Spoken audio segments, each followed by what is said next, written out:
الحمدللہ وکفی وسلام علی من لا نبی بعد اما بعد فاعوذ باللہ من الشیطان الرجیم بسم اللہ الرحمن الرحیم السلام علیکم ورحمۃ اللہ وبرکاتہ۔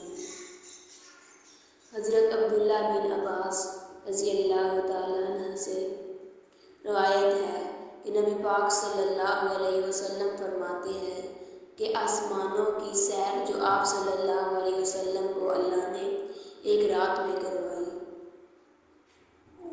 اس رات ایک مقام سے مجھے نہایت ہی اعلیٰ خوشبو کی مہک آنے لگی۔ میں نے کہا، اے جبرائیل علیہ السلام، یہ کیسی اچھی خوشبو ہے؟ تو انہوں نے جواب دیا کہ یہ فرعون کی بیٹی کی کنگھی کرنے والی خادمہ اور اس کی اولاد کی ہے۔ اس کی شان پوچھی گئی تو عرض کیا، فرعون کی بیٹی کو کنگھی کرتے ہوئے اس مومنہ خاتون کے ہاتھ سے اتفاقاً کنگھی نیچے گر گئی تو اس کی زبان سے بے ساختہ بسم اللہ نکل گیا۔ فرعون کی بیٹی نے کہا، اللہ تو میرا باپ ہے۔ خادمہ نے جواب دیا کہ نہیں، میرے اور تیرے باپ کا پروردگار اللہ ہے۔ فرعون کی بیٹی نے کہا کہ میں اس کی خبر اپنے باپ کو دے دوں گی۔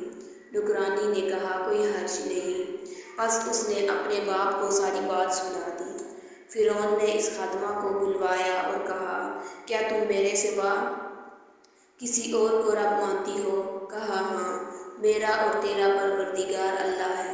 فرعون نے اسی وقت حکم دیا کہ تانبے کی دیگ کو آگ میں تپایا جائے۔ جب وہ بالکل آگ جیسی ہو جائے تو پھر اسے اور اس کے بچوں کو ایک ایک کر کے اس میں ڈال دیا جائے۔ اور اس مومنہ عورت نے فرعون سے کہا، میری ایک درخواست ہے۔ فرعون نے کہا، کیا ہے؟ اس نے کہا، میری اور میرے بچوں کی ہڈیاں جمع کر کے دفن کر دینا۔